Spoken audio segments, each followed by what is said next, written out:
All right, good evening, ladies and gentlemen. We are going to go ahead and get started. It is 7 o'clock. Roger, are you okay? All right. You are now. We have our full council present this evening. Councilman Thomas is joining us by phone. I have him here on my iPhone, so we'll help him to hear everything, and then when he speaks, I'll put him up to the microphone. I'd like to thank everybody for attending this evening. Before we get started, I would like for us to give a very warm round of applause to Jerry Henderson and the Burma organization. There were 2,000 people at Whoville last Saturday night, and they anticipated about 250. Ladies, wonderful job. That was a smashing success. So, and I was there just about the entire evening and watched the line go from just past Jim Gregory's barbershop, and at one point I walked up to Main Street and it was all the way down to the Colonial Theater. Excellent, excellent job. And everybody was very positive. So thank you for that. And thank you also to the organizers who worked so diligently to put on the Charles Dickens Festival as well. We've had a great Christmas season here, especially also with our Christmas parade. It's just been a nice season so far. So wonderful job to everybody who's been a part of this this season of light and season of festivity. So with that, I'd like for us to observe our traditional moment of silent reflection, followed by the pledge.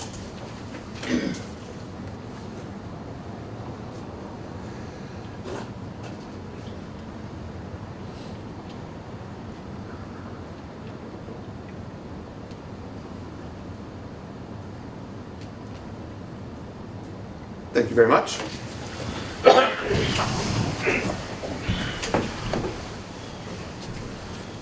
I pledge allegiance to the flag of the United States of America and to the republic for which it stands, one nation, under God, indivisible, with liberty and justice for all.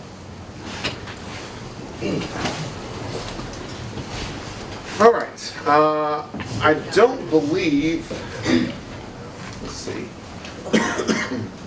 We do have just Jerry Henderson that would like to address council, and then a possibility from Mr. Pugh. Jerry? Want me to stand here? Microphone, please, since we do have the recording going.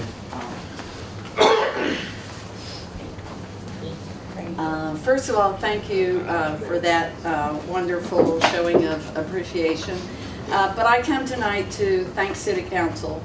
When we start events like this, it's always a question as to, number one, will the weather provide what we need? Will the people show up? Will we be ready? There's all kinds of questions. But in this particular instance, everything happened in sequence and everything turned out the way that it should have. The only thing that surprised us was the number.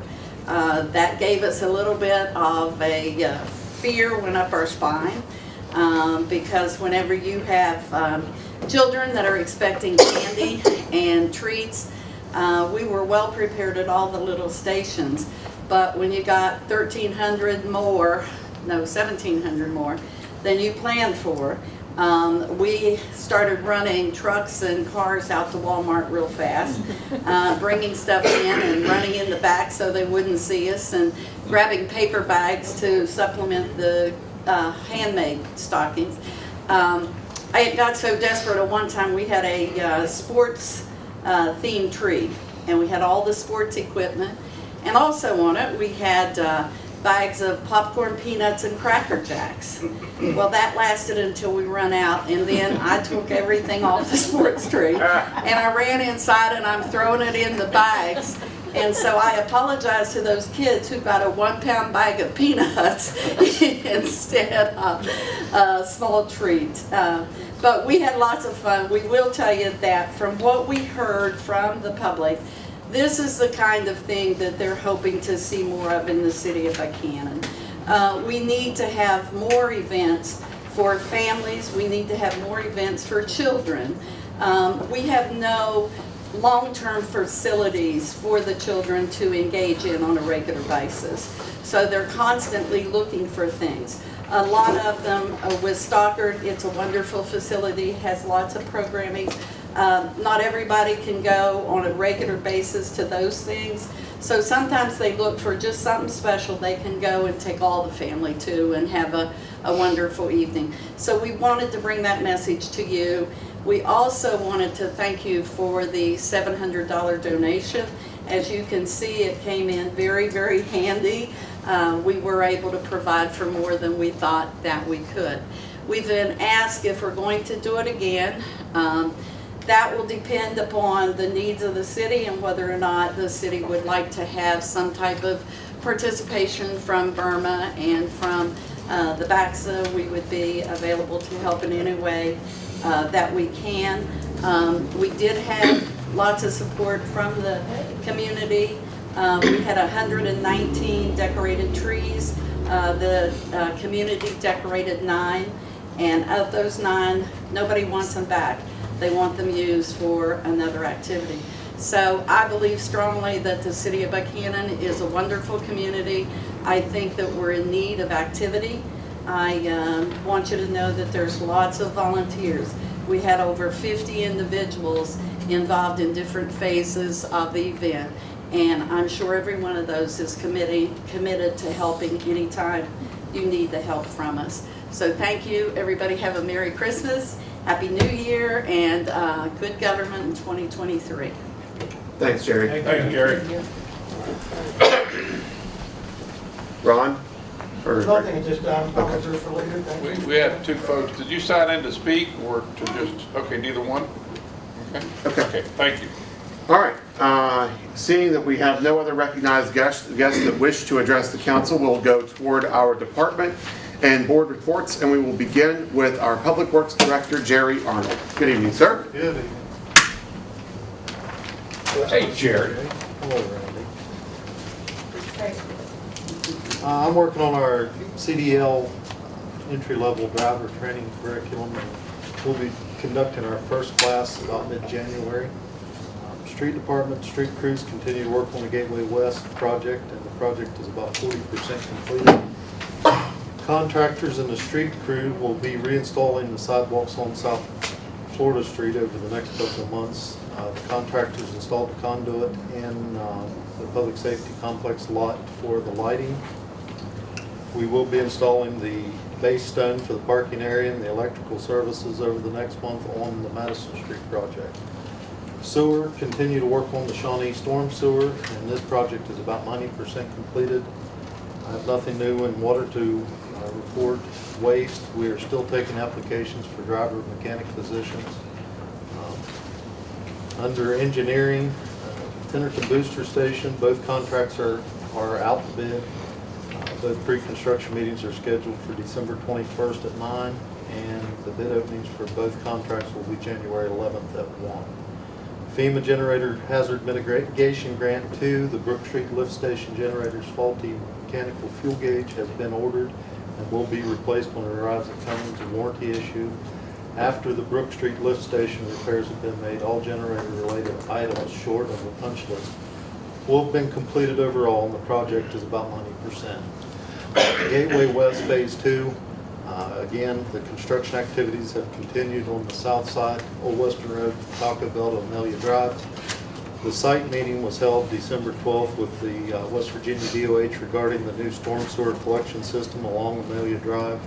Beginning at the first week of January, the DOH will be supplying the materials required for the new storm sewer, and the city will install it after construction of the sidewalks is completed. The street department will begin construction of the raised refuge island at the intersection of Amelia Drive and Old Western Road. Again, that intersection gets redesigned. It has to have a refuge island for the pedestrian cross there. So, and just as an added, the street lights we're working with St. Joseph's to take those street lights on up the hill there at the hospital. So that'll be something nice to add to the project. Stockard Youth and Community Center, both firms have begun the detailed design on the new facility.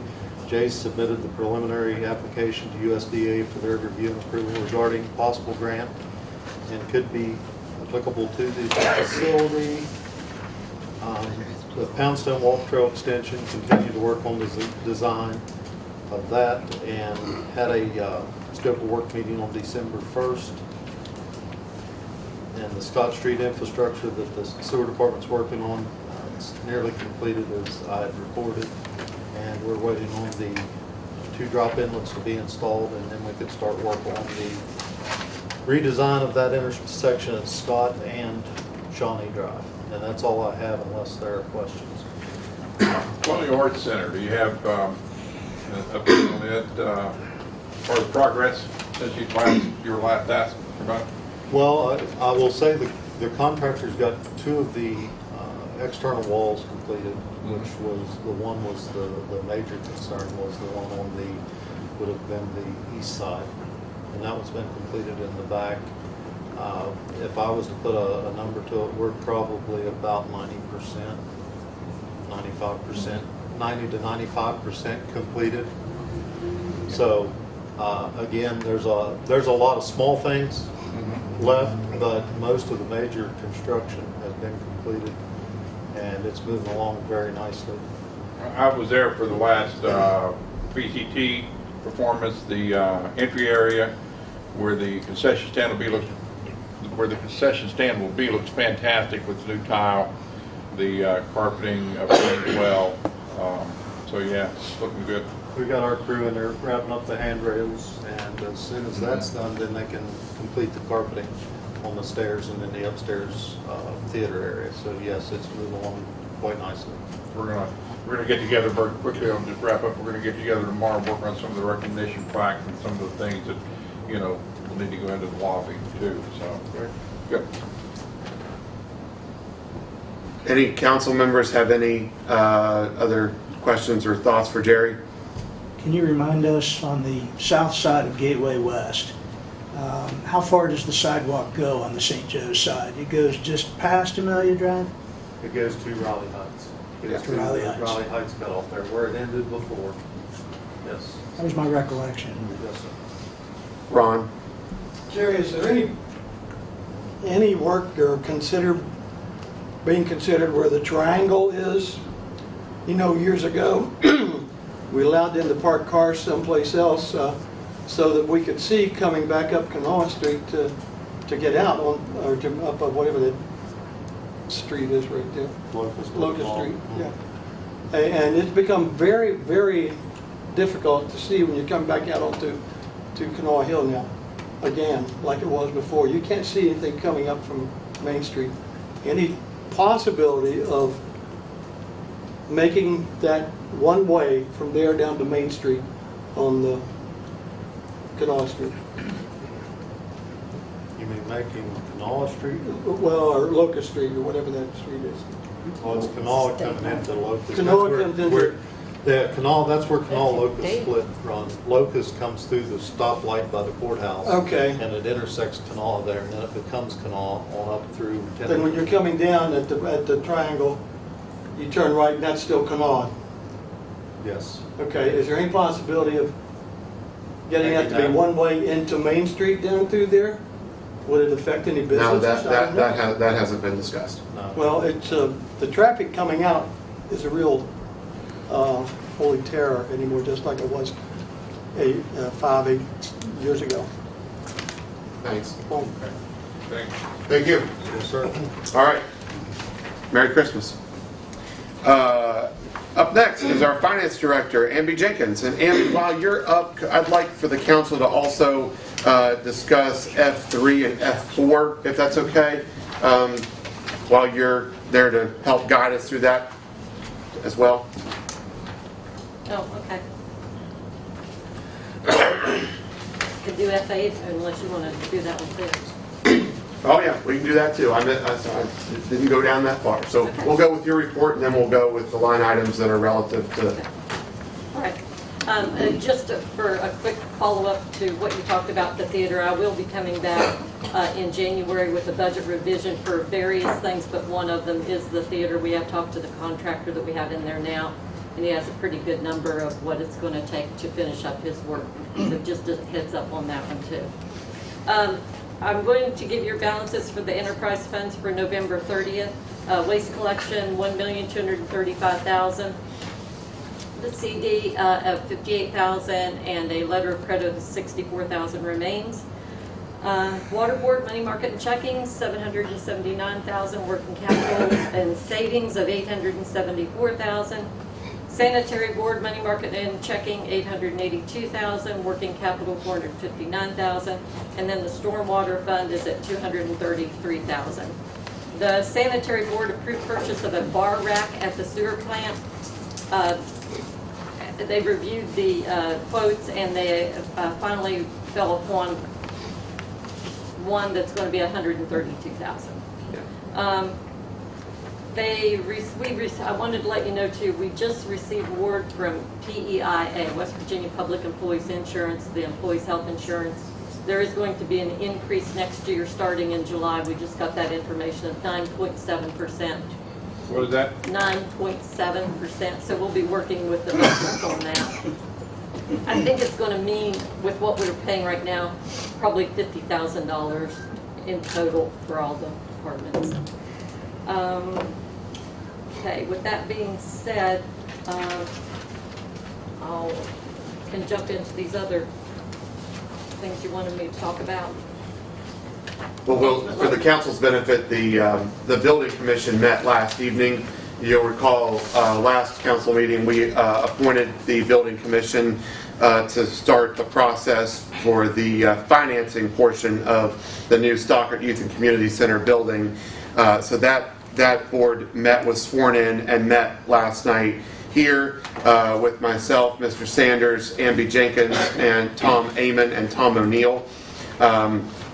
We had a good discussion, gave the board some background on the project, and then we took care of our line items. And so tonight, one of those line items was the execution of the engagement letter with Steptoe and Johnson. So if you'll recall, we did this exact same exercise when I believe you began the process as mayor, and we purchased the Mudlick property for our new street garage. And we used Steptoe and Johnson for our bond counsel then, same gentleman, Tom Amon. And so we asked the building commission if we could use the same gentleman once again in the same law firm once again with this project, and they acted unanimously. So tonight we need the council's approval to support what the building commission did, which was signed. The chairperson signed the letter, and I'll need your approval this evening to allow me to sign the letter to engage Steptoe and Johnson and Tom Amon as our bond counsel. You didn't need me. Well, I just like for you to. Now, Abby, want to tell us what? Yeah. Okay, you give your version. Oh no, you covered it very well. We've used Steptoe and Johnson in the past. We need bond counsel to go through this because of state code. This council cannot indebt the city for more than a year at a time, and so for these type of bond loans, we have to go through a bonding process. So Steptoe & Johnson's very familiar with it. They do an excellent job. They hold our hands through the whole process, and we can feel confident that it's going to be done properly if they're doing it. Like he said, Building Commission approved them last night and signed their document. Council needs to approve their side, and then we'll go through another whole set of processes with financing. We did put our pre-application into the USDA. Verbally, they're going to give us permission to forego on with the full application. However, that's going to take some time. From what I understand, they're waiting on some funding to come in. So we're kind of, with USDA, we're looking at grant/loan, low interest loan. And then we are also going to we're going to do RFPs to the local banks as well and see if they want to compete with any of that. Right. there, it won't be, it'll be a few minutes.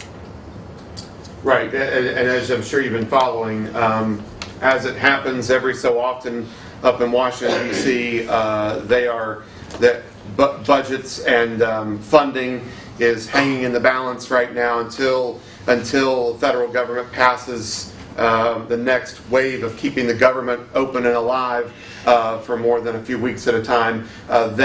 The USDA operates that way and they don't have any idea what their numbers look like too far out. So that's where we are. Excuse me, I'm still getting over my flu bug for the last 2 weeks. But that's where we are. So yes, we had anticipated hoping to finalize all of this work and break ground in the early spring. It might be later spring by the time the USDA shakes out, but we certainly want to make sure that we pay attention to the USDA because their rating structure is not following the interest rates that the federal government is increasing for the private banks. You'll recall we went through First Community Bank last time with the Mudlick property, but that was at a time when the USDA loans and the bank loans were roughly in the same neighborhood. That's not the same anymore. We're kind of around 7-8% on the private bank side, and the USDA loans rates are still around 3.8 to 4. So, but we will certainly entertain. We like to do business locally, so we'll do our due diligence and see if we can't secure a good rate. With a large project like this, there's flexibility in rate, but that's why we want to make sure that we pay close attention to the USDA rate. Is there any further discussion or anybody have any questions, or are we ready to make a motion to accept Steptoe and Johnson as our legal bond counsel for the city? So moved. Second. We have a motion by Mr. Rigger, a second by Pam Bucklew. Any discussion? Hearing the need for none, we'll call for the question. All those in favor, please signify by saying aye. Aye. Like sign opposed. Motion carries unanimously. So we've got, Mr. Sanders has the original copy, so I was ready to sign it last night, but we will sign it this evening, and we will get that over to Tom Amon tomorrow morning. Next up is relative to the same subject matter. We need to approve a resolution that reimburses the proceeds of the bonds to be issued by the city building commission for the expenditures. It's kind of like we've poured the water into this into this pitcher. Now we kind of have to pour the water back into the other pitcher to make this work. It's government, isn't it wonderful? It's all about checks and balances and making sure that we are spending the money that is allocated to us correctly and the most efficiently and effectively as possible toward the project that we have outlined. In a sense. Thank you, Andy. Again, you didn't leave me. But you did approve Potesta to begin the Yes. design work, so that would reimburse the Right. city with those bond proceeds. Right. That- And if you recall, that figure was around $374,000, and that also includes the work that the Mills Group has put into it as well. So, is there a motion to that effect? So move. Second. We have a motion by Mr. Sanders, a second by Mr. Rylands. Is there any discussion on the motion? Hearing the need for none, we'll go ahead and call for the question. All those in favor, please signify by saying aye. Aye. Like sign opposed. Motion carries. Amby communicated earlier this week that I always forget that this time of year I'm sorry? You said it was a resolution. Oh, that's right, it is a resolution, isn't it? Do we need to do a roll call? It's not in there. I don't think that one requires. Not on this one. Okay. All right. No roll call, Dave. Okay. All right, thanks. Our volunteer fire department insurance, it comes up for renewal this time of year. Amby received the quote, I believe, from Jamie, and it's just a hair off of where it was. 2.3% Yeah. increase, only a matter of $659. That's very good considering the loss claims that we had last year. Right. They decided not to increase because of those claims. That they'll just see if this continues or not, so. What was the nature of 27 the claims?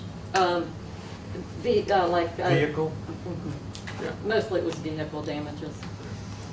There's some damages up on the corner when we had the Yeah. big fire. Yeah, and then out on Pressure Fork Road. And the, Yeah. Yeah. But it's going from 26,839 to 27,498. I'd entertain a motion that we approve the renewal of the volunteer firefighters insurance for 2023. So moved. We have a motion by Mr. McCauley. Is there a second? Second. Second by Mrs. Bucklew. All those in favor signify by saying aye. Aye. Like sign opposed. Motion carries. Okay. Thank you, Amby. Thank you. All right. Up next is City Police Chief Matt Gregory. Good evening, sir. Good evening. She just took care of about half the agenda there. Yeah. She did the other half. It doesn't mean you're taking us to school. Don't- Well, I have materials, but Yeah. not that in depth. I don't have an additional report beyond my monthly statistics, just primarily because everything I reported on last month, covering everything from CALIA to WAMSP to preparing our new officers for the academy in January, is still very much a work in progress. So we're working on each of those items. I did want to reserve the bulk of my report for these fine folks sitting here to my right, and that's our VIPS volunteers. As you folks know, our VIPS program has been around since 2014, and we take this time each year to recognize their efforts and their commitment to the city of Buckhannon. 2022 is no different. They have participated in well over 100 activities throughout the city of Buckhannon during the year, and they're out in all sorts of weather, hot, cold, rain, snow, and they're truly an asset. And I cannot say enough about them. They're a blessing, and I want to thank you, each and every one of you, from the bottom of my heart. And that is shared by the members of the police department, and I'm sure the citizens of Buckhannon that you all serve. You guys are a tremendous asset, and I wholeheartedly thank you for that. Mayor, if I could, I'd like to call on Steve Wyckoff, who will talk a little more about the report and discuss some of the awards that we have for our members here tonight. Sounds good. Thank you, sir.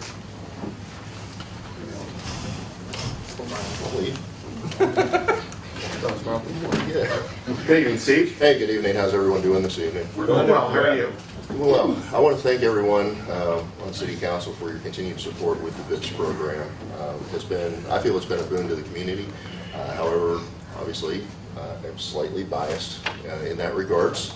But I have seen a difference not only in what the officers have been able to accomplish, but also in getting the community engaged in our local government and law enforcement capacities. We've had people that have used VIPS as a launching platform to begin a police career, law enforcement career, and we've had people that never had the opportunity to enter into the law enforcement career that have joined VIPS just to get that little bit of an adrenaline rush and see what's going on. So I really do appreciate the fact that you saw that vision 8 years ago and that you've continued to support it up until today, and hopefully we'll continue to support it in the future as well. When we began, our year runs from December 1st of one year to November 30th of the other year. So our year of 2022 that I'll be discussing actually started on December 1 of 2021. Reason for that is so we have time to add up our hours for recognition in December here at the meetings. So there is a little bit off there in regards, it's not a true calendar year, or in a normal sense. So we began 2022 with about 10 active members, had 5 deactivations through the year, but we did end up with 8 currently active members. Turnover is normal. We have people that come and go. We have college students. We have people whose lives change, and unfortunately they're no longer able to serve in a VIPS capacity as they have other priorities. So we're still holding well there. We're still aligning with the CALIA certifications and FEMA certifications. We are getting more into the National Incident Management System, or NIMS, in regards to our training, and we were trying to push that not only through the police department but through the other responder agencies. It is a national framework that is used across the country in regards to planned and unplanned incident response. So we're getting everybody on board with that. It does list our training requirements, recommendations, and a little bit about our training in the report that you all should have in front of you. Yes, okay. Just checking. We participated in 117 events this year, or in 2022, by providing traffic control, foot patrols, enhancing public relations between law enforcement and community. There were 2 public health related events, which were simply flu clinics, nothing too awful major, and we were fortunate enough to not have to participate in any emergency incident response, which is absolutely wonderful, in my opinion. Of course, we also helped within the department with administrative tasks, security checks, ride-alongs, all sorts of good stuff like that. And with all things added up, our organization donated a total of 1,947 hours to the community and to the police department. That allows the officers to attend emergent calls, 911 calls, anything that requires an enforcement capacity, without tying them up for such things like traffic control or crowd management or anything like that. But to put it in a format that you all understand a little bit better, we're going to equate it to dollar signs. And basically our almost 2,000 hours worth of volunteerism equates to approximately $48,000 worth of volunteer time value. That is based on a national organization and accounting for the fact that the average value of a volunteer hour in the state of West Virginia is $25.07 compared to the national average of $29.97.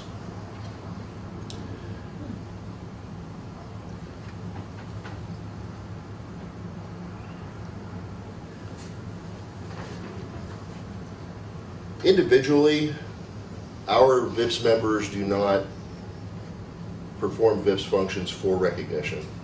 They do it to help the community. That being said, I still feel that, and Matt and I both feel that it's important to recognize our volunteers for the amount of time that they've taken away from their personal lives to enhance the safety and the protection of our community, of our county, as we're assisting in events out in the county now, as well as just within city limits. To that end, we participate in the Presidential Volunteer Service Award Program.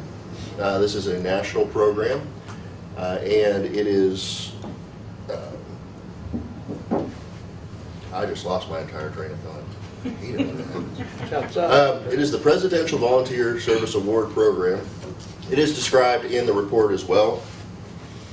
And as you donate or volunteer a certain amount of hours to a qualifying organization, such as the Buckhannon Police Department, you're able to receive certain levels of recognition. First level of recognition is the bronze level. And in order to achieve that, you need to have somewhere between 100 to 249 hours volunteered through that qualifying organization. We do have several members that have made that achievement this past year for 2022. The first one would be Jewel Fisher. Yeah. Mayor, if I could ask your assistance and hand out the awards. Do you want to do the city recognition as well? Yeah, might as well do it all at once. I think you almost spam. No, you got me by surprise. I think it's better chance to set stuff up.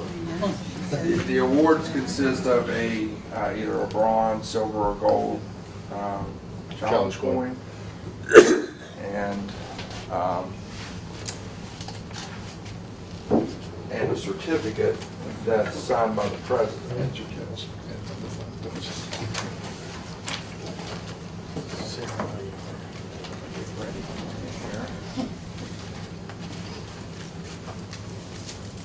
Are these in order? Yeah, well, these should be. So, our first bronze level recipient is Jewel Fisher with 154 1/4 hours for 2022. Congratulations. Thank you. Thank you.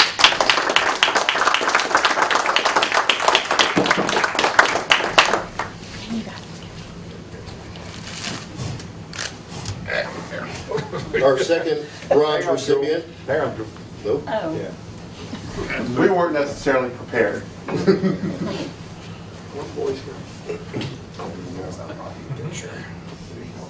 Thank you. Our second bronze recipient is David Rowan with 245 1/2 hours.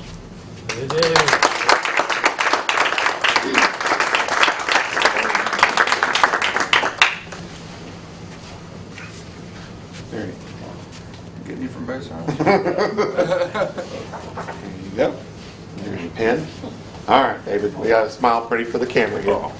Good. 1, 2, 3. Right here? All right, thank you. Congratulations to you. You're welcome.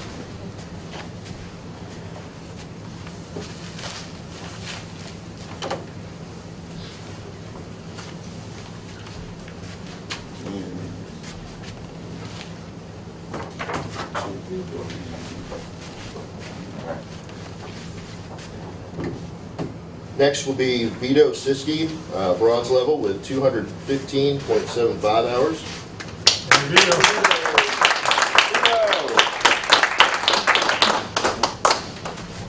There's all your hardware.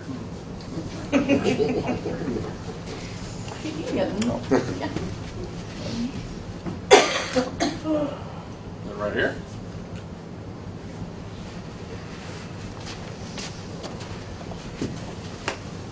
And finally, the bronze recipients, Andy Cartier, 146.5 hours. Got to keep you in line. I gotta keep you. I'll not move. I'm not allowed to move, so you got to come No, to you me. gotta go to him. You gotta go to him. Thank Dave, you. you gonna be in there? Congratulations. Oh, she- 1, 2, 3. Okay, right here. All right. Good. Oh, I'm not supposed to move. Yeah, sure. I'll stay right here. I'm telling you. You should put a little X, a little tape X right here for pictures and stuff. That way I know where to go every time. I'm sorry, and That's right. Ron, Come on, pageant director. I need to. Ron's learning.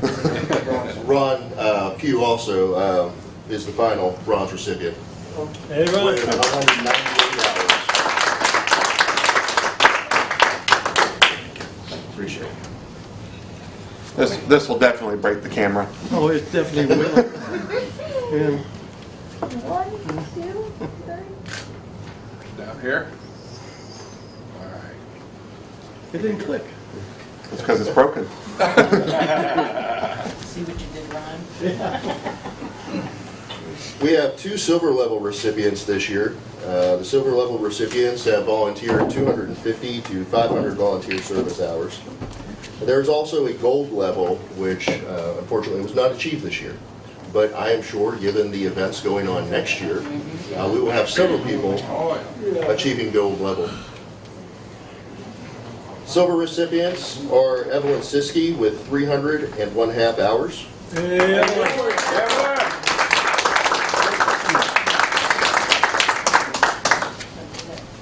Thank you. Congratulations. Look here real quick.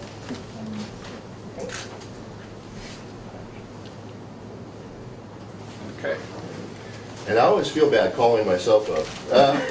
With 397 hours. There you go.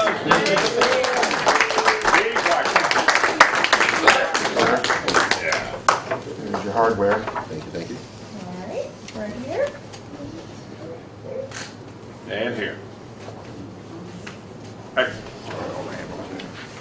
Yes.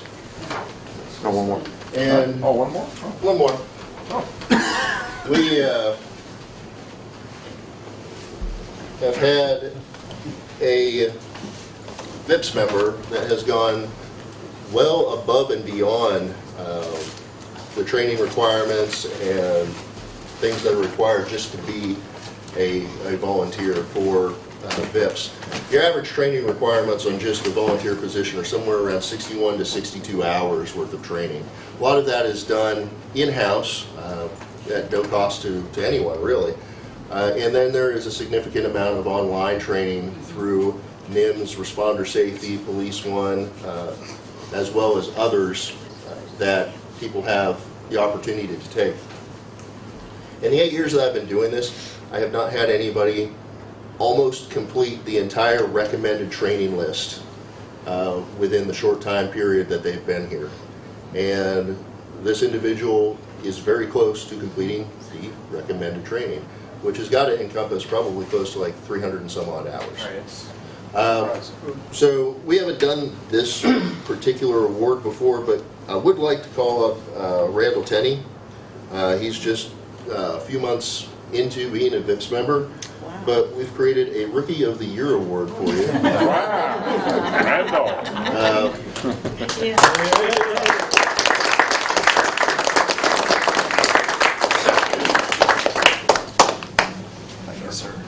Congratulations, sir. Thank you. Yeah. See. Now, y'all gotta come to me. I'm not on the meeting, so. Next mark is on. Oh, they want more? All right, we're good. Okay, look at me first. 1, 2, 3. All Okay. right, I'll stand up for the, there we go. One more. Okay, good. Thank you. Congratulations, Randy. Thank you, man. There's a lot more information there in the report that you have, detailed information on the events we attended, who attended, information on the training requirements, and so on and so forth. But in terms of presentation, that's all I have for this evening. I do want to express my appreciation for each and every member of the VIPS program. They are the heart and soul of the program, and they are the ones that keep the program running. So you guys have my tremendous appreciation for that. If it wasn't for you all, we wouldn't be here 8 years later, and we wouldn't be continuing strong into the future. So thank you very much.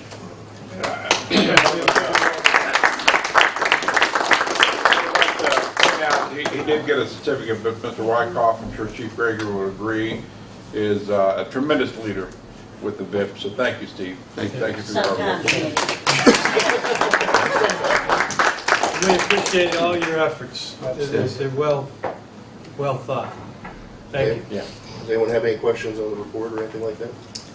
Good job. Good job. Thank I would you. note, we always continue to seek applicants Oh, for yeah. this organization. Absolutely. The application period is always open. So if you're interested in the program, please reach out to either myself or Mr. Wyckoff. We'll be happy to share more information with you.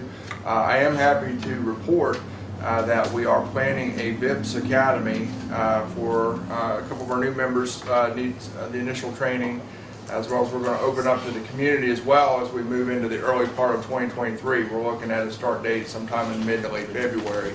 And in addition to the 8 folks that you see here tonight, we have 4 applicants already in addition to add to this training as we move into next year. So VIPS program's alive and well. Good, great. I want to add, Bobby, that with the success of the Dickens and the Burma Christmas events, there might be places they may be needed next year because of the amount of crowds. So. Absolutely. There will be a lot of places. They did a lot of where work we next did year. Were they part of Burma? Did you have them there? Yes. VIPS? Yeah, they were there, They and had another event to go to. they were big Okay. part of Dickens too. They were a Okay, big part of I Dickens. didn't see it listed, that's why I was. Yeah. Okay, And a good. big part of the community churches to drive through Yeah. nativity scenes down. We see you folks everywhere. You do a great job. Great We job. appreciate it. Yeah. Thank you. Thanks for everything you do. We very much appreciate it. Thanks, Steve. Thanks, Matt.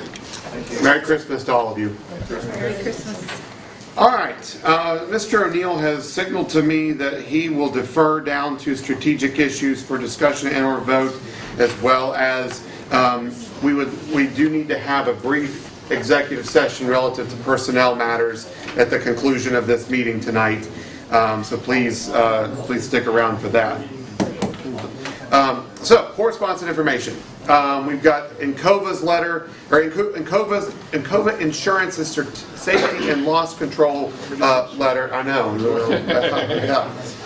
They had a visit to the city at the Public Works facility. Encova does that periodically throughout the year to our different boards just to check things out. So we fared well. We've got a letter of support for the A&O Railroad Incorporated's Consolidated Rail and Infrastructure and Safety Improvement Grant application. I believe we've done that in years past as well. We have the Charles Gibson Library Director's Report for December 2022. We have a FOIA request from Smart Procure for purchasing records. And then we've got the following items that I wanted to make sure that Council is aware of that the Consolidated Public Works Board has considered and passed. They're bulleted here, and I'll read them individually. At the corner of Madison Street and South Kanawha / Route 20 / Locust Street at the triangle, where all those streets come together, we are going to be placing a large white one-way arrow paint in the street that points toward the east, away from Wendy's, toward Jawbone Park, and then also coming from the other side, a red bar painted in the street that says "Do not enter," to help with in addition to the signage that's already there, because we're having trouble with folks coming out attempting to come out onto Route 20 via Madison Street. Madison Street is a one-way street for the first block, and that is from Route 20 to the Wendy's exit entrance there off the back of their parking lot. You cannot go west of the Wendy's entrance or exit on Madison Street. So we are going to help aid that with a big white arrow painted in the street and a red "Do Not Enter" bar on the street to help with the visual, because it's just becoming a problem. You take your life in your hands if you try to exit that way. So watch for that. We're going to be also adding right turn only signage on both Green Street and Franklin Street that enters Route 20. So if you want to make a left to go onto Route 20 north from that neighborhood, you'll need to use Meadow Street.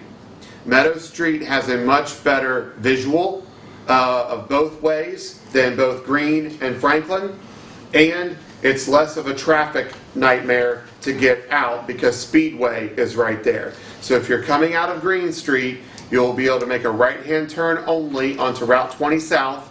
If you're coming out of Franklin Street, you'll be able to make a right turn only onto Route 20 South. But you can make either direction turn from Meadow Street, which is in the middle of those two streets. You can always use West Lincoln Street or use the alley network to take you to Main Street at the stoplight to go either direction as well.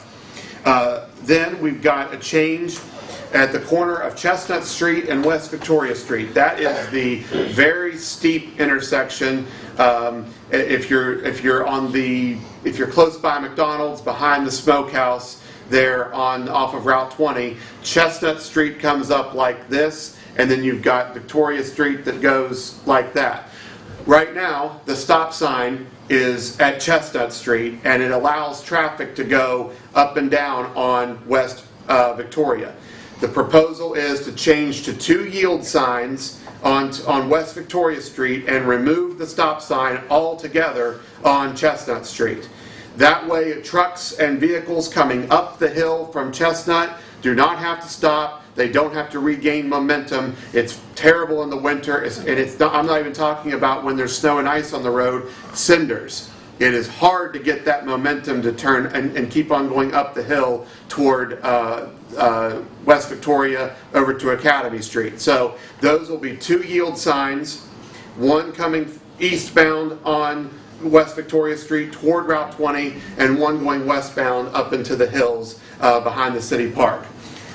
So watch for that as well. This one should be popular because this one drives me crazy, and I'm happy that it drove the board crazy as well. We have asked, now we can't with a magic wand do anything about this, so we've asked the DOH to consider this. And I sent an email this week and copied Chief Gregory and Teresa and Jerry Arnold on it to the Department of Highways. We'd like to have that no turn on red sign removed at the courthouse. That is a pain in the rear end, and everybody that drives through that intersection knows it. It bottlenecks traffic up, so if you're coming eastbound on West Main Street, coming into town to the stoplight at the courthouse, I'd like that sign to be removed, so if you reach a red light and no one's coming, you can easily turn right onto Route 20. It has a great view. There's no obstructions. It should be fine. But again, we cannot make that call unilaterally. We have to request that from the DOH because West Main Street as well as Locust Street are both state highways. So, and then finally, this one was kind of like playing volleyball. We changed it and then we decided to change it back. Traffic on Huffman Lane. Huffman Lane goes in between Buckhannon Medical Care and the back of like Mama Roma's and the back of Trump's Salon and right through the alley that takes you parallel to Main Street from Route 20 to Canal Street. That will remain a one-way eastbound only. The Consolidated Public Works Board decided for a month to try to change it to a two-way alley, but it just makes more sense to keep it one way. So the Consolidated Public Works Board, after considering it, we went back, changed it to just read one way. So you will exit off of Route 20, and you will go one way east on in the alley that takes you to North Canal Street. That's what we have as far as traffic changes that the Consolidated Public Works Board considered. So, wanted to make council aware of those changes. Under the consent agenda, we have the regular meeting minutes of 11:17 and 12:01, as well as special meeting minutes from 11:28. And then we've got the approval of the building and wiring permits, and we've got the approval of the payment of bills. If there are no additions or corrections to the minutes, I would entertain a motion that we approve the consent agenda as presented. We have a motion. Do we have a second? Second. Second. All those in favor signify by saying aye. Aye. Like sign opposed. Motion carries. All right. Matt, I'm sorry. I should have just had you stay up for this. I apologize. F1, under strategic issues for discussion and or vote, we have a request to accept and approve a quote for the Buckhannon Police Department evidence storage area fence at the Mudlick Road facility, and that is consistent with CALEA standards. Would you like to speak to that?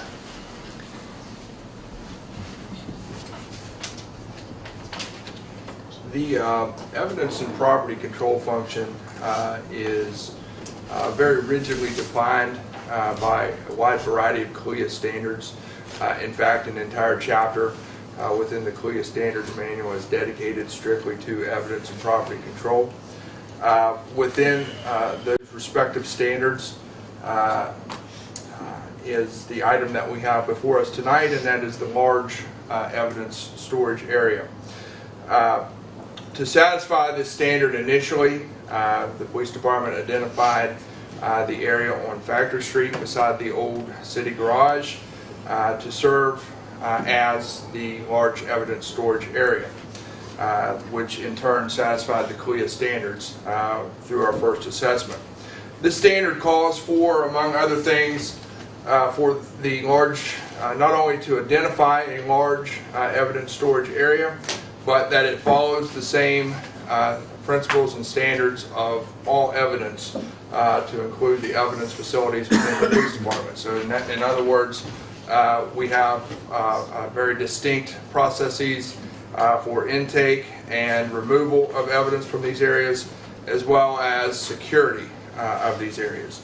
And to satisfy that, when we identified this area on Factory Street, the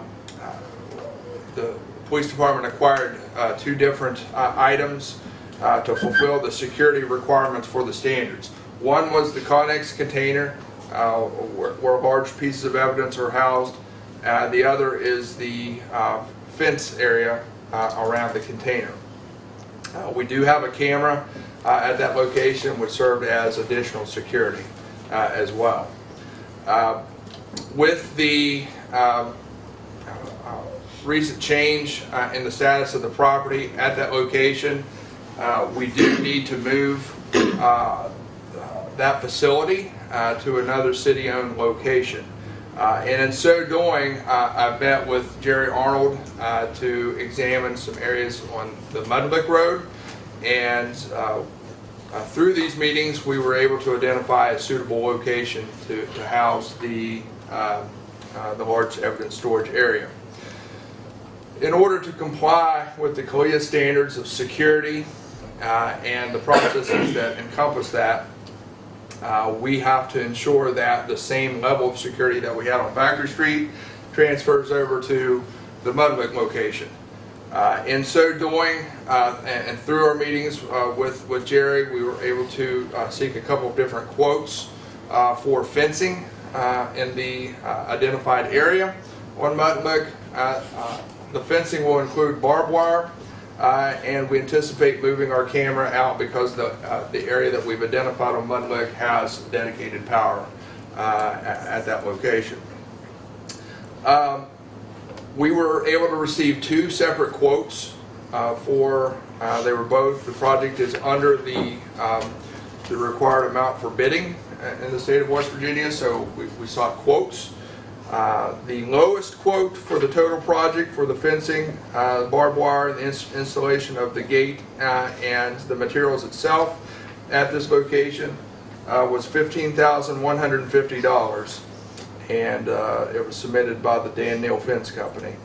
And so I'm coming to council tonight to request approval of this funding for the police department's budget so that we can seek this project and come into compliance with CALEA about with the moving of our large evidence storage area. Chief, I'm looking at the proposal and packet from, you said from Dan Neal Fence Company? Yes. And I see a total of $11,988.14. What am I missing? So there is two parts to this quote to complete the project. The $11,650 is the quote if paying by cash or check, which I would anticipate the city would do, because it's a lower amount than if we would pay by credit card. This is for the fencing itself. The second part of this quote is in the amount of $3,500, and that is for the removal of the existing gate. For those of you that are familiar with the Mudlick location, there's an electronic gate that accesses the old city garage at that location. The plan is to remove the electronic gate and put in a manual gate, which will gain access to the grounds, and then there will be an interior gate to the fencing of the large evidence storage. So the outer gate, or the larger gate that will replace the electronic gate, is $3,500, and then the rest of the project, once you're inside the grounds for the secure area around large evidence storage itself, is the additional $11,650. Which brings the total project to $15,150. For the minute purpose, we're going to have to show it's got estimate 2773 and 2774 then, for a combination of $15,150. So, What are you going to do with the old automatic gate? I'll let Jerry speak to that. I think you had some plans for that. We'll repurpose that on the other side of the road, CJ. Okay. be repurposed. Okay. I move we accept and approve the quote for the secure area. Second. I have a question. Motion and second heard. Discussion. Yeah. Jen, while we're doing this, do you anticipate the need to ever expand? I don't think so at the current time, and the reason being is because the area we've identified is actually, would it be safe to say it's double the size that it is now? Yes. And the area we have now has been adequate, and with the move to the new facility, I think will be more than adequate for several years to You come. know, I was going to say, if we're going to do this, let's Sure. anticipate the future. Sure. So since it accommodates that, that answers my question. All right, any further discussion? We have a motion and a second on the table. All those in favor signify by saying aye. Aye. Like sign opposed? Motion carries. Thank you all. Thank you. Thank you. You're welcome. Tom, are you with us? I'm ready. Yep, I'm good. Okay. Are you ready to take up F2? I'll take up F2 then. Thank you, Mr. Mayor. The council has before it, Mr. Mayor, ordinance number 462 of the City of Buckhannon, amending, modifying, and reenacting ordinance number 409, also known as ordinance number 2016-008. Ordinance number 422, ordinance number 435, ordinance number 447, and ordinance number 454 of the City of Buckhannon regarding the enforcement of the city's parking ordinances. In summary, this is the ordinance that the council had before it at its prior meeting in draft form. Since that time, nobody has reached out to suggest any alterations or modifications, so this ordinance is in the same form and posture as the council had before it 2 weeks ago, and it is prepared for your consideration on first reading. What is the motivation for increasing the punitive nature of our parking enforcement? We had a visit from the municipal judge, and we've had a couple of serial violators who have snubbed their nose on paying fines. Refuse to pay? $1,200 $1,200 for it. was one, and that person left the area, so lost the ability to collect that. And so we just, it's a situation, and that's when it would be implemented, is when somebody gets ticket after ticket after ticket, but refuses Is to it stated appear. in there specifically what those standards or requirements are? By money or number of violations or? No, I can speak to that. This was the product of some discussion between the municipal court judge, Chief Gregory, and our parking enforcement officer. And the purpose of this ordinance is to basically adopt very similar language that already exists in state code. One of the parts of our discussion a couple weeks ago was going through state code and seeing if there was already an existing remedy to use these enforcement measures.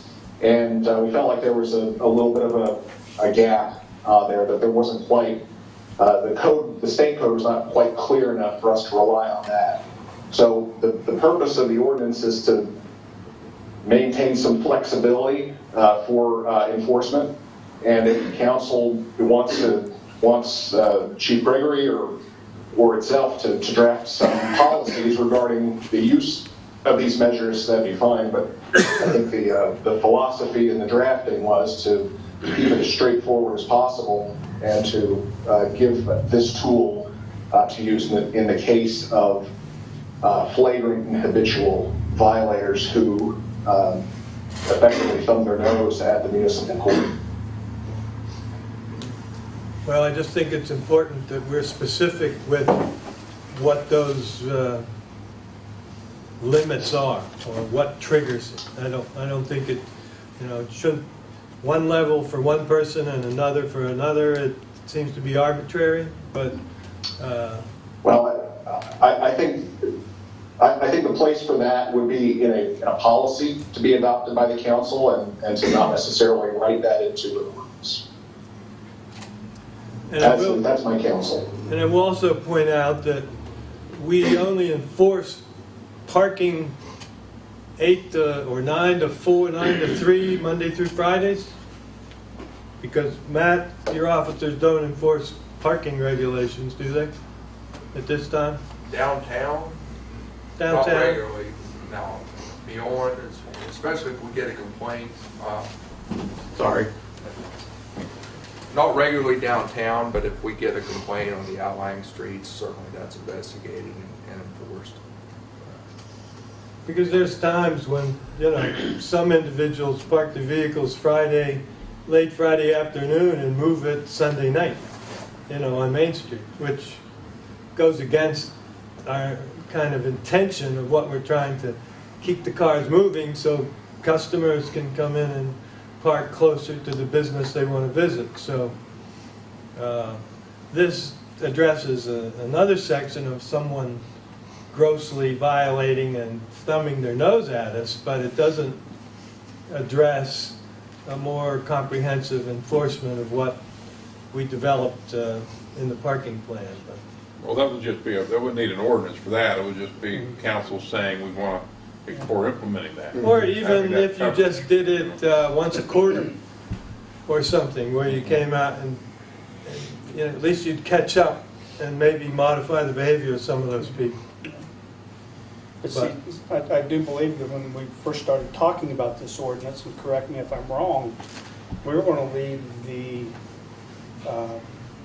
administration of this, literally, I thought, with the judge to make a determination when to boot or not to boot, and take it out of the hands of the, you know, The enforcement the officer enforcement decides. officer and the police, and the judge knows who's responsive and not responsive to the fines. I think the parking enforcement officer and the judge would work together because they would both know if there's a chronic violator of the point of this was certainly not a first, second, or third, you know, offender. The point of this is when it became an egregious effort to just not pay the fines incurred. That's when this mechanism would be put into place to try to keep others from doing something similar. But are we specific with that number, the dollar No, amount? we don't have a specific. That's where you get a policy. If you get too specific, you know, if you get too deep in the weeds with an ordinance, correct me if I'm wrong, Tom, you leave opens for other challenges. Well, there's a little technicality here, technicality there. What the purpose of this is very simply written. It's a tool. The tool's now in the toolbox. And it's up to us to develop a policy that will determine how this tool is used. Well, if I got booted with 10 violations and $1,100 in fines, and someone else didn't get booted until 15 violations and $2,000 in fines, it seems arbitrary and subjective. So just thinking of, you know, pleading a case in a municipal court, who determines? So are you requesting more specific language within the ordinance? I guess this. I would just ask Tom and if what he thinks, or someone else that might have knowledge about it, because I don't think it's a good idea to be unspecific with things. Well, I mean, all laws at any level have enforcement issues attached to them. You know, if there's let's say there's a bar fight, right? One bar fight, somebody's getting charged with a battery, and in another bar fight, nobody's going to get charged. I mean, you don't put the standards for charging into the law.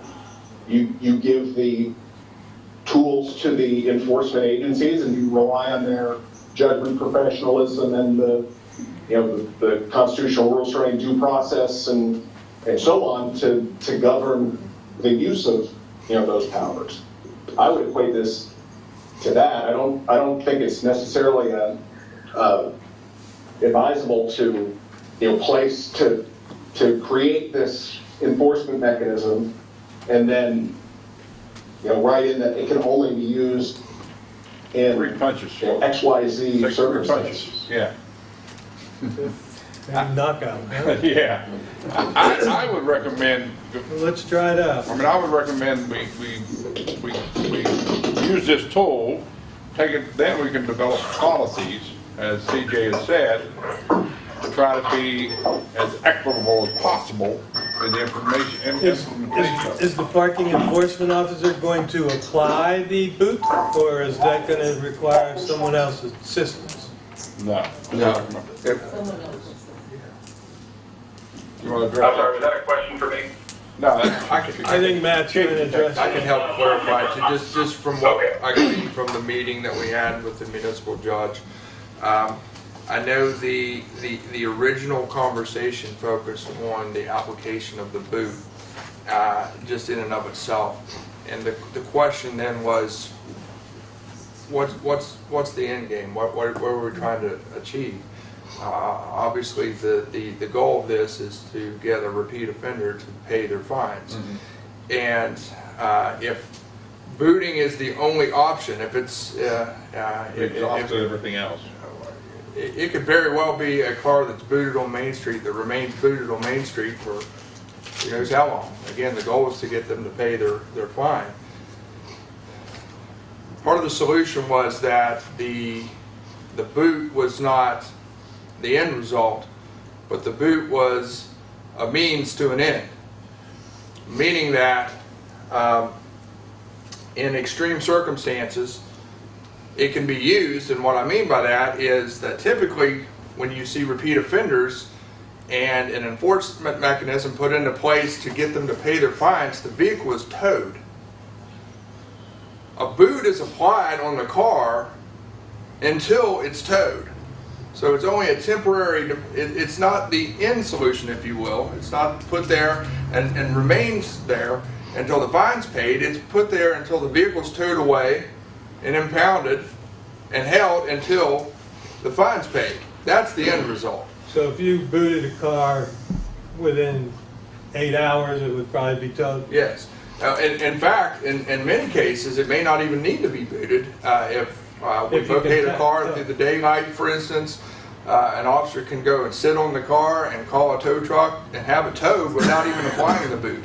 A boot would only be towed if it can't be, or a boot would only be applied if the car can't be towed right then and there.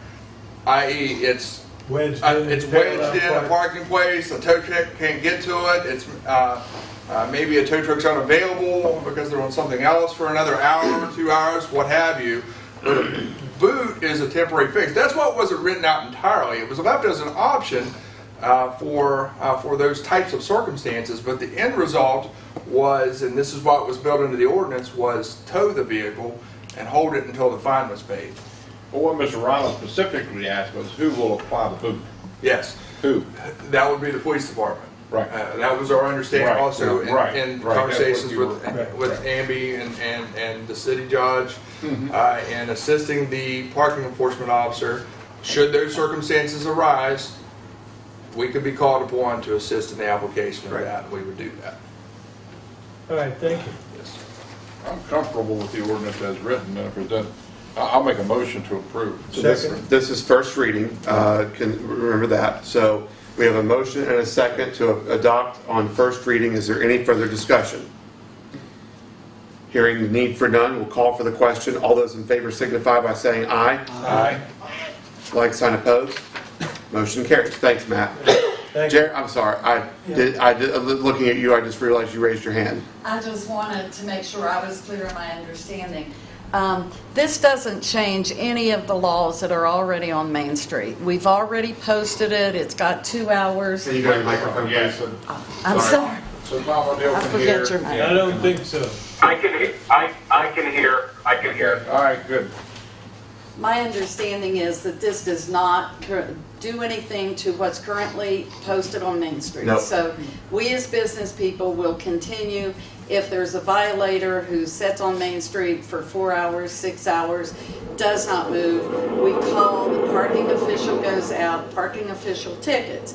If that person continues to do it, the person continues to get ticketed. It is then up to the parking official to say, I've got a chronic violator here. Now we need to see if we can move into a booting situation. Correct. So that to me just seems like this is a supplement, not a change. Correct. And so with Mr. Rollins' question, I was hoping, CJ, that was what I was understanding, was we still just report, we still have ticketing, and the ticketing is just, if they pay their ticket, nothing happens. Correct. If they get another ticket and they pay it, nothing happens.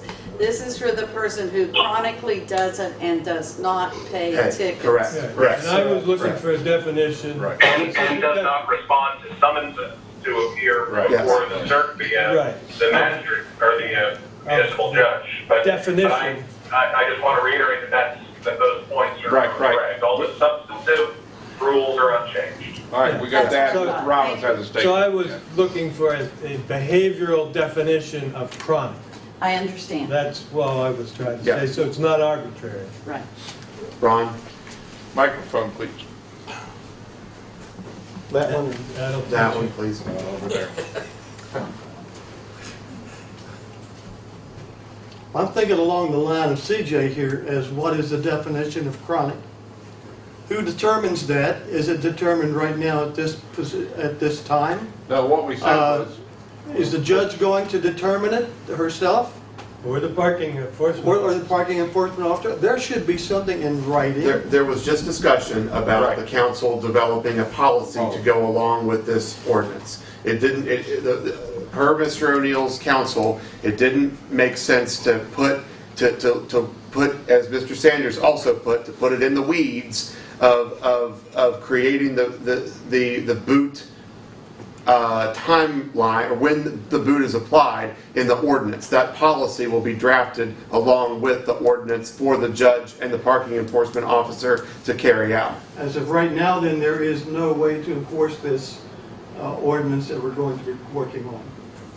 They're absolutely, no, this is the first reading. this is the first reading. First reading. Yeah, this is to get, When it passes, will there be, possibly at that time, will there be something in writing from a committee that tells you what the circumstances will be, how many offenses before you put a boot on it, how long it stays on Main Street? Or is the judge going to have A to?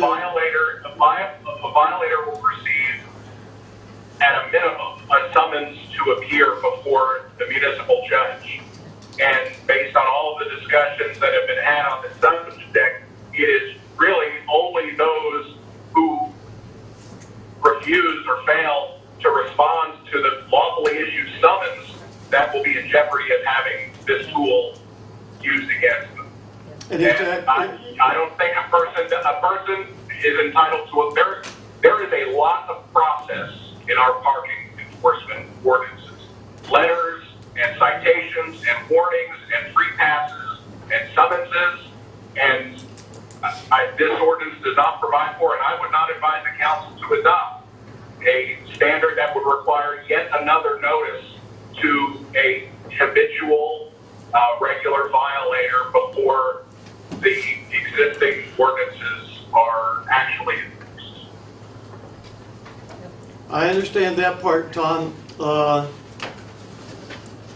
what I'm really trying to get at here is when it comes up in front of the judge, who determines what policies she has to issue? At what point does she issue for this $1,200 when it was out there? When will she issue a parking boot for that $1,200? The judge will probably not make the decision on when the party, because if you get the judge involved, you have to give notice to the parties and an opportunity to respond. And we're going to be in this situation because people have utterly failed to respond to anything the court has done at this point. The use of a parking boot and towing is a law enforcement function that would be carried out by the city police under their discretion. That's how the ordinance is designed. This ordinance is strictly for the parking boot. Has nothing to do with the situation after the parking boot. The ordinance provides for the use of a parking boot and towing as enforcement mechanisms for our existing parking ordinances. That's all it does. Thank you. all right. I want to remind everyone, the council has voted unanimously to pass this on first reading. We have 2 more readings to go for this ordinance, and at that we will also be working on a policy to go along with it. Okay, moving on. F5. I'd like to, I spoke with Pam Bucklew earlier this week. If you recall, when we assembled the Parks and Recreation Board, we put down council member and we just went right along, and I forgot to actually ask for a recommendation from the council to serve on the Parks and Recreation Board. There is a council seat created, and I asked Pam Bucklew to serve on that, for which she agreed to. So I would like to ask for council's approval to appoint Pam Bucklew to the Parks and Recreation Board that will begin meeting in January. So moved. Motion and seconds heard. All those in favor signify by saying aye. Aye. Like sign opposed. Motion carries. Mr. Stan? No. I'll abstain. She wants to abstain. Well, Yeah, I've got that. you can't vote. You already said yes. You're not. Pam, thank you for your willingness to serve on that board. Just her enthusiasm. Yes. Yes. Bubbling over. Yes. Mr. Sanders, I'm gonna defer to you for F6. You are a member of the Colonial Arts Center Board. If you'd like to talk to us, as well as Tom O'Neill, about the outside artists contract. Sure. So, in our most recent Colonial Arts Center board meeting, we discussed filling a season's roster of entertainment, of productions, of events for the Colonial Arts Center. But that will be a season, which will have some openings, and there'll be various openings on the calendar throughout the year then, where we might be able to grab an artist who we find traveling through the area. And many times you can snatch them up if they're going to be in Morgantown, and we can catch them and book them for a weekend for a free date in Colonial Arts Center, but we'll need to have a contract in order to get them, have a contract ready to offer, have the provisions in. We want to start with a standard contract that is more of a fill in the blanks when we go, knowing that many times there'll be writers then that we'll have to deal with, and that's where we'll have to come back to the city attorney to create those specific writers. But we can start with a specific contract that we can utilize for any outside artists that we want to bring in to perform at the Colonial Arts Center, or have groups. It doesn't have to be a singer, it can be a dance troupe or just whatever. But anyway, it'll give us one more ability. We have the form when groups want to come in and rent the theater. We already have that form established if they want to rent it. But when we build this season of activities and shows, like Buckhannon Community Theater fills out its shows, and we have the different partners that we have. But that's what we're looking for today, is to have authorization to work with the city attorney to develop a standard entertainment type contract, which I'm most familiar with probably as anybody on the board here, to offer to opportunities when somebody is in the area and might go over and grab them for a one-time performance. I move we accept and ask direct the city attorney to draft a contract. If I can weigh in just for a second, I'm happy to do that. I'm extraordinarily happy to do this. We and Councilman McCauley, you may recall that a couple of years ago we worked to put together an agreement for artists in other media, who want to participate in exhibitions at the Colonial Arts Center, and I'm sure we could kind of work off of that document and find something that would be acceptable and would protect the city appropriately. So I'm happy to do this. Thank you, Tom. Thank you. We have a motion and a second. Is there any further discussion? I got Rollins' motion. I think McCauley, correct? McCauley. All those in favor signify by saying aye. Aye. Like sign opposed. Motion carries. Finally, F7. You'll see the ripping up of the sidewalks on South Florida Street from the rear portion of the. Let's explain that when we get to it. What's that? CJ kind of had an overview on that. CJ, go ahead. Yeah. So when I saw they tore up the sidewalk there on Florida Street, and then we had the chain link fence, and then the utility poles were there, it was a real squish. And I don't know whether you measured it, Jerry? Yes. What did it end up? It was 4 feet. It's exactly the minimum requirement that you could have, but this is going to be a main artery from Madison Street and Jawbone up to Main Street, which is also where our new Stockard building's going, and we, that if we took another 2 feet of that property there, that it's not going to diminish any of the capacity we have for basketball or other sports, and that instead of a chain link fence, to use a 3-inch square tube posts with 2-inch purlins and 3/4-inch 16-gauge square tube slats or whatever with cast iron finials. It'd look a lot better, and we'd have a wider sidewalk. So Agree with Mr. Rylands.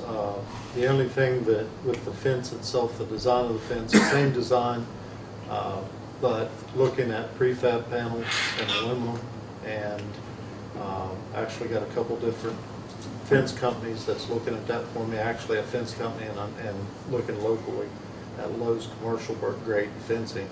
But it is the black fence pickets like you described.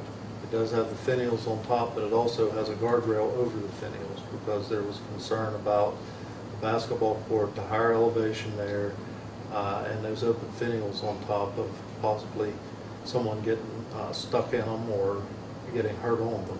So it has a top rail to it. But again, that is out. I talked to a fence company just this evening before coming up. It's going to add about a $20,000, or would add about a $20,000 increase to the project. for that section of For sidewalk? that section of sidewalk and the fencing. But again, we would, the fence would be installed prior to the chain link being removed, then we would remove the chain link and then reinstall the sidewalk. Well, I think it would, visually, it just makes a different statement than chain link.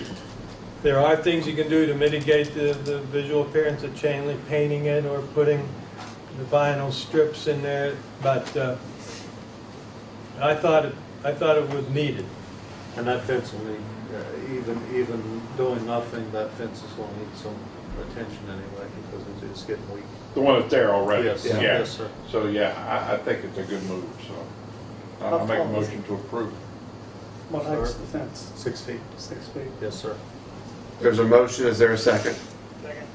Second by Thomas. Any discussion? All those in favor signify by saying aye. Aye. Like sign opposed? Thank you, CJ.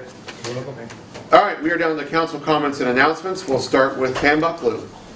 Oh, I just want to thank Burma again for doing such a great job for the Christmas event. The Dickens was successful too. I was glad to see the theater busy over the weekends too. That was successful. And also the Lewis and Upshur County Animal Control is going to have a whisker ball this Saturday down at the outpost.